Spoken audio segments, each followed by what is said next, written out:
আচ্ছা এটার colour colour আমি তো বলছি এই যে এটা কি চারদিকে সমানভাবে হইছে কিনা আমরা দেখব কন্ট্রোল ওয়াই দিয়ে হইছে তাই না আমাদের এটা আগে অবস্থা আসলে কন্ট্রোল ওয়াই দিয়ে করছি কন্ট্রোল ওয়াই দিয়ে sir undo control J but কি কি হইছে বুঝি না আমি কোনটা আন্ডু হচ্ছে কন্ট্রোল জে দুই করছে কি কন্ট্রোল কি? জে কি control J control shift J redo মানে কন্ট্রোল শিফট জে জে না জেড না জেড আছে জেড জি জি হ্যাঁ জি কন্ট্রোল জে আচ্ছা এই যে পেন্টুলের কাজটা দেখেন এই পেন্টুলের মাথায় এরকম আসে কেন জে জে কন্ট্রোল জি কেন এরকম আসে আপনি জানেন না মাথার মধ্যে এরকম আসে আচ্ছা এখান থেকে একটা শেপ নিব আমরা রেক্টেঙ্গুলার এটা কন্ট্রোলের বাইরে আচ্ছা এটা নেওয়ার আগে এটা আমরা স্ট্রোকটা কালার চেঞ্জ করে দিই যাতে দেখা যায় যে আমরা কই যাচ্ছে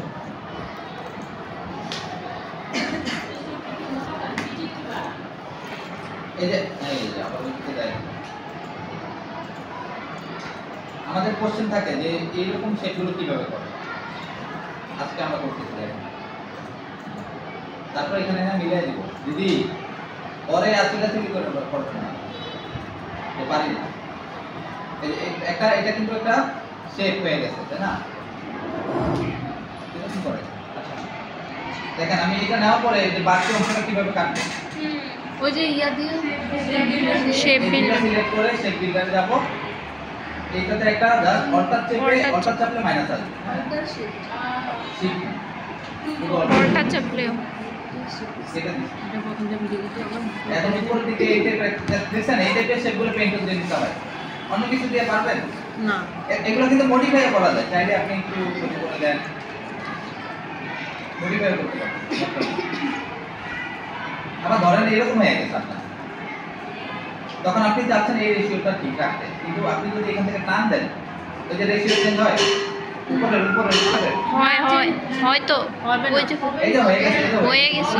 রেশিওটা চেঞ্জ হয়ে যায় তখন কি করবে জানেন এটা ডিরেক্ট সিলেকশন টুল দিয়ে এই মাথা শিফট চেপে এই মাথা শিফট চেপে ধরে রেখে তারপর হচ্ছে শিফট চেপে আমি টাই না এখন কি চেঞ্জ হয়েছে উপরের অংশ চেঞ্জ হয় না যেরকম ছিল এটা তো ডিসক্রিপশন ছাড়া হয় না এটা শিফট চেপে টানলে চিপ চেপে ধরে রাখতে হবে নিচের অংশটা যদি টান দিয়ে দিই মানে নিচের অংশটা নিচের অংশ সেটাই আমি তো দেখাইলাম নিচের অংশ টান দিলে আপনাদের ওই উপরেও চেঞ্জ হয়ে যাবে আপনি চাচ্ছেন উপরে চেঞ্জ না করতে মানে এগুলো হচ্ছে মানে পরবর্তীতে পাবেন এখন হয়তো দরকার নাই কিন্তু এখন শিখে রাখেন পরবর্তীতে যাতে প্রবলেমে না পড়ে আচ্ছা এখন এটারে আমরা নিচে নামায় ফেলবো একেবারে এই যে এটা অ্যালাইন টু আর্টবোর্ড দেওয়া আছে এটাকে আমরা এই যে এটা করে ফেলি হবে ভার্টিক্যাল অ্যালাইন বটম এখানে এই যে আইকনগুলো দেখে বোঝা যায় একটা দিন আমি আইকন শিখিয়ে দিয়েছিলাম এটা উপরে এটা মিডলে এটা নিচে এটা এক সাইডে এটা মিডলে এটা আরেক সাইডে আমরা নিচে নামাবো এবার উপরে একটা শেপ আঁকি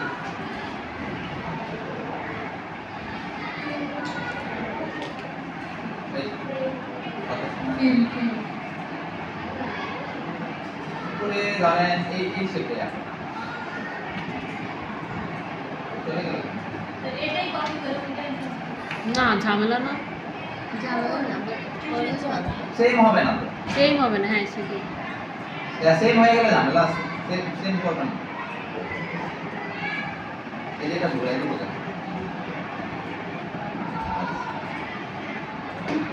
একটা একটা কি করে পেন্টুল বুঝেন তো এখন কন্ট্রোল করতে পারেন পেন্টুল জি পারি না আচ্ছা তারপরে এটা আমি ক্লিক করে দেব আচ্ছা ক্লিক করে দেওয়ার পরে এটা কাটবো আবার সেম সিস্টেম ভিউটা সিলেক্ট করব নিচের শেপটা সহ শেপ দিয়ে শেপ কাটবো এটা সিলেক্ট করে অল্টার চেপে কেটে দিব একটা ক্লিক করে দেব আচ্ছা এখন একটা ছবি নাও এটা তো ছবি আছে ভিজা একটা আছে আচ্ছা একটা পিক্সেল একটা ছবি আছে এটা তো বললাম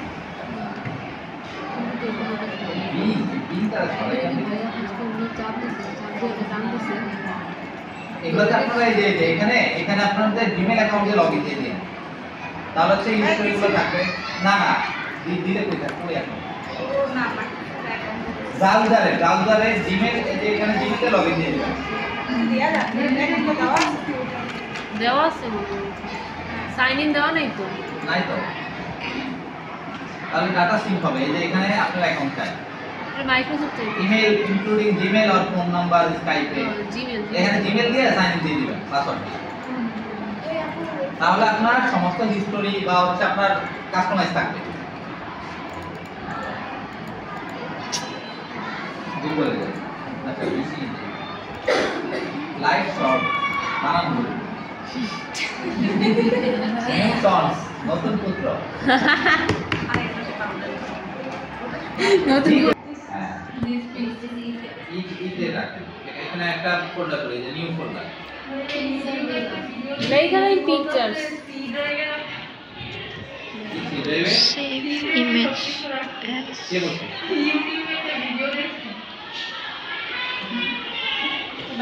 সিডের একটা উল্লেখ চলে যাবে, দিলে চলে যাবে আর স্লো হয়ে যাবে কিছু। জানো না এখনো না এই যে এবার হইছে। এই যে এটা আমরা ব্যাকগ্রাউন্ড হিসেবে টেনে ধরে আমি নিয়ে এখানে ছেড়ে দিচ্ছি। ছেড়ে দেওয়ার পরে এমবেড করে দিবেন, তাহলে এই দাগটা চলে যাবে। তারপরে কন্ট্রোল স্পেস অল্টার চেপে আমি এটা একটু ইয়ে করি, ছোট করে শিফট আর অল্টার চেপে শিফট আর অল্টার চেপে কি করলাম, চারদিক থেকে ছোট নাকি তারপর এটা আপনার প্রয়োজন মতো বাড়ি এটা এখন কি করব বলেন তো? না এটা কন্ট্রোল সি দিয়ে হাইড করে দিই। আমাদের এখানে একটা শেপ নেওয়া প্রয়োজন ছিল, তাই না? যেই শেপের সাথে আমরা ক্লিপিং মাস্ক করব। না আপনি চাইলে এটাও নিতে পারেন। এটারে নিচেরটা অ্যারেঞ্জ করে রিং টু ফ্রন্ট করে দেন। ফ্রন্ট করে তারপর আপনি কন্ট্রোল অল্টার 3 দিয়ে তারপর এটা আর এটার সাথে ক্লিপিং মাস্ক করে দেন। আচ্ছা যেটার সাথে ক্লিপিং মাস্ক করবেন এটা মনে রাখবেন, যেটার সাথে ক্লিপিং মাস্ক করবেন সেটা উপরে রাখবেন। যেমন আমি এই শেপটার সাথে ক্লিপিং মাস্ক করব, এটা উপরে রাখবেন। তারপর কন্ট্রোল 7 হ্যাঁ, কিন্তু এখানে উল্টা, ফটোটা থাকবে নিচে। তারপর এটা আমরা কি করব, এটা সবার নিচে পাঠিয়ে দেব। তাহলে আমাদের ব্যাকে চলে যাবে, তখন আর প্রবলেম থাকবে না। এটা আপনি চাইলে এখানে একটা শেপ নিয়ে আপনি করতে পারেন, মানে এটার মতো মিলা শেপ। আচ্ছা এগুলো কালার চেঞ্জ করে দিই। কালার কি দিব, কালার এখান থেকে এই কালারটা নিব।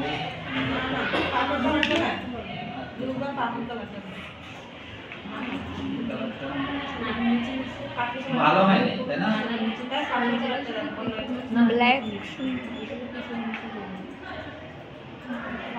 আচ্ছা কাজ শিখেন, কালার এগুলো কালার অ্যাপ্লাই করতে গেলে। আচ্ছা এখানে এটারে আমরা কি করব জানেন?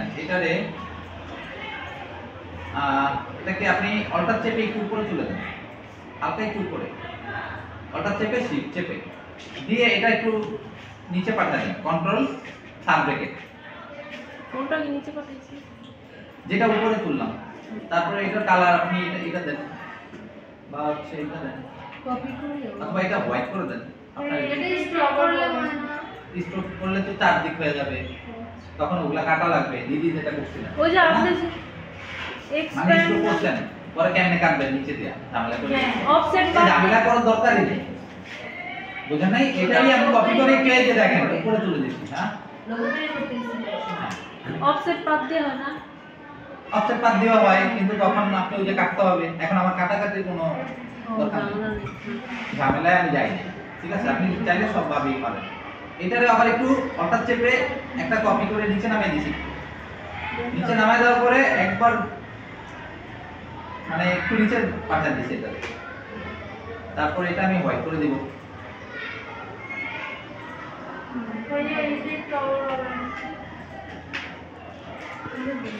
বুঝেন না? ডিলিট বাটন কই, এগুলো কি দেখে দিয়া?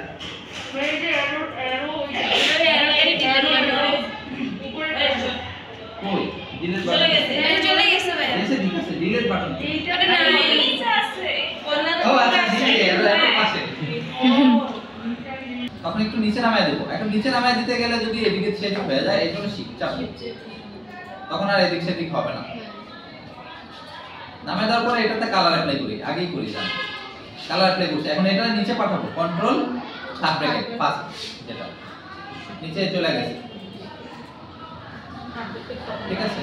না একটু আরেকটা জিনিস দেখা যাবে পিছনের ছবিটা সবার পিছনে কি ব্রিং টু হ্যাঁ, যে সেন্ড টু ব্যাক। এনজি গিয়ে সেন্ড টু ব্যাক দিয়ে দিয়েছে। এই যে এটা আমি এই যে অ্যারেঞ্জে গিয়ে ব্রিং টু ফ্রন্ট টানলে সবার উপরে চলে আসছে। হ্যাঁ এখন আমি যদি অ্যারেঞ্জে গিয়ে সেন্ড টু ব্যাক করে দিই, সবার পিছনে চলে যাবে। এটা উপরে আনতে চাইলে অ্যারেঞ্জে গিয়ে হ্যাঁ ব্রিং ফরওয়ার্ড। ঠিক আছে, এক ধাপ। ফরওয়ার্ড দেন আর এক ধাপ নিচে পাঠাইতে চাইলে সেন্ড ব্যাকওয়ার্ড। এগুলো আমাদের অত বেশি লাগে না। আমরা সব সময় কাজ করব কন্ট্রোল আর ব্রেক। একই তো দৌড়টা। আচ্ছা দেখেন, এখানে আমার আরেকটু কাজ করতে চাই, সেটা হচ্ছে আমার এখানে আমি টেক্সট লিখব। আচ্ছা আগে লিখি। এটা অনেক সুন্দর। এখানে টেক্সট কি লিখবো বলেন তো? এটা একটা মিউজিক টাইপ হয়েছে। মিউজিকের যে ব্যানারগুলো থাকে যে ইভেন্ট টাইপের না? হ্যাঁ, আচ্ছা হ্যাঁ। তাহলে ইভেন্ট টাইপের ব্যানার লিখব। ইভেন্টের ব্যানার হয়ে গেছে। তো এখানে কি লিখতে পারি? Music night. মিউজিক, হ্যাঁ মিউজিক নাই। Music festival music festival. DJ party DJ party কেমন লাগে? ডিজে পার্টি আচ্ছা কন্ট্রোল এ দিয়ে আমি সবগুলো সিলেক্ট করলাম। এই যে এখান থেকে হোয়াইট করে দিব।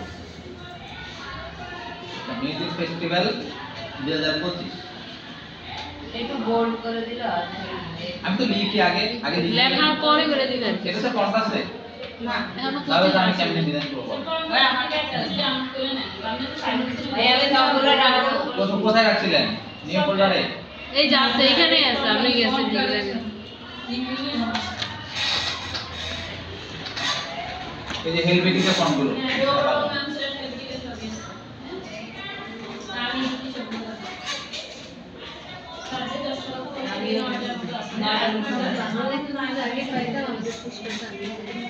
হেলভেটিকা ইনস্টল করে দিই। এগুলি তো তোমার ওইটাতে ওই পোস্টারের মধ্যে লাগবে না। একটা একটা করে কেন করবেন? এই যে আমি সবগুলো না না ইয়া আমাদের নাম বলতে লোগোটা একটা হ্যাঁ। ওইটা বলতে তুমি এটা তো চালাইতেছো নক করো।